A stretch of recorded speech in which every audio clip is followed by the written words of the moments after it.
Last time, nag-release ako ng video about the NB-PNP Express Entry Stream Student Connection. And I promised na mag-release ako ng video tackling specifically yung other pathway ng Express Entry Stream na ito, which are the Job Employment Connection and the other one is the Job in Demand Connection dito sa New Brunswick. And those are exactly what we will talk about in this video. Hello everyone, this is Ricey and this is Crest Canada. Ang process ng pag-a-apply ng expression of interest para sa job in demand at employment connection and even sa student connection is the same lang. Dapat meron kayong express entry profile. Pag meron kayong express entry profile, dapat gumawa kayo ng profile sa INB portal, which is the government portal ng. So, the moment na makagawa kayo ng account sa INB portal, maggagawa kayo ng expression of interest. Pag qualified kayo, bibigyan kayo ng invitation to apply ng Government of New Brunswick.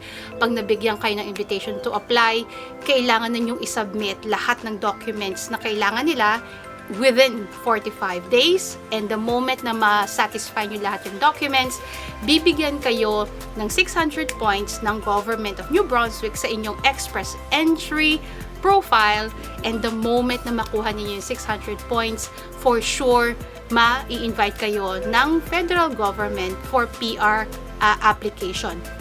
So, ganon yung process, kahit ano pa yung magiging pathway ninyo within the NB Express Entry Stream. Question now is, paano nga ba maging eligible doon sa dalawa, which is the job in demand or yung employment connection?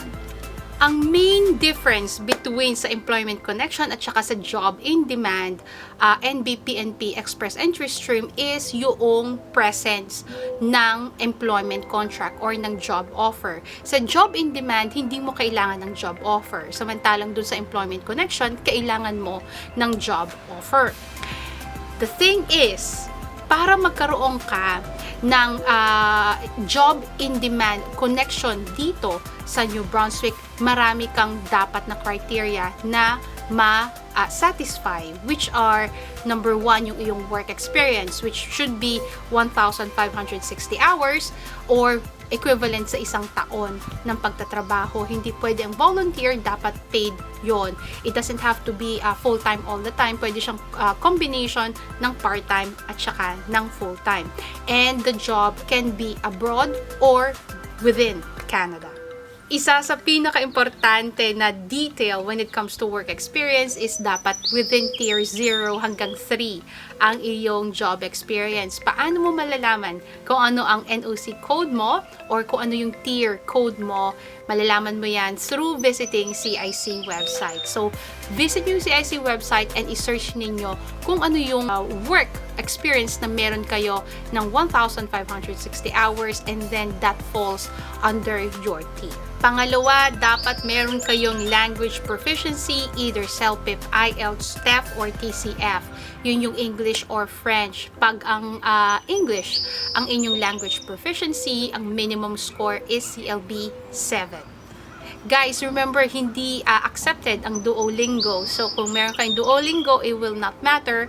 Unfortunately, kailangan nyo pa rin mag-take ng either IELTS or CELPIP. Number 3 is education. Kung kayo ay nagtapos dito sa New Brunswick or kahit sa loob ng bansa within Canada, you are not required to submit ECA or yung education equivalency dito sa Canada, which is the evaluation of your degree. Ngayon, kung hindi kayo nagtapos dito sa institution within Canada, kailangan nyo mag-provide ng ECA, which is either WES or ICAS. Yan yung evaluation kung ano yung equivalency ng inyong education dito sa Canada. The beautiful thing about this is that kahit hindi ka nagtapos sa New Brunswick, nagtapos ka sa ibang probinsya dito sa Canada, pwede ka pa rin mag-apply ng peer pathway dito using the NB-PNP Express Entry Stream dahil nga nagtapos ka dito sa Canada and you are given priority. Pang-apat is your genuine intention na tumira dito sa New Brunswick. Ang isa sa pinaka-importante na parameter para maimbitahan ng New Brunswick government is dapat meron ka talagang intention na tumira dito at mag-add ng value sa economy dito. Huwag ninyong iisipin na pag nabigyan kayo ng PR is safe na kayo, kasi down the road, after so many years, pag nag-renew kayo ng PR or pag nag-apply kayo ng citizenship, at umalis kayo dito sa New Brunswick, nagpunta kayo ng ibang probinsya, magkakaroon kayo ng problema. Nag-publish ako ng video about this same situation. Saskatchewan naman siya, and that video is this video. Watch that video para mas magkaroon kayo ng idea kung ano yung problema na makakaharap ninyo kung hindi kayo magstay dito sa New Brunswick. So, dapat ang intention nyo na mamuhay dito is genuine and legitimate. At yung pang-5 is yung inyong proof of funds. Kung kayo ay holder ng open work permit, hindi nyo kailangan ng proof of funds. Pero kung kayo ay nasa abroad at wala kayo within Canada at wala kayong legal status dito, kailangan ninyo ng proof of funds. Magkano yung proof of funds?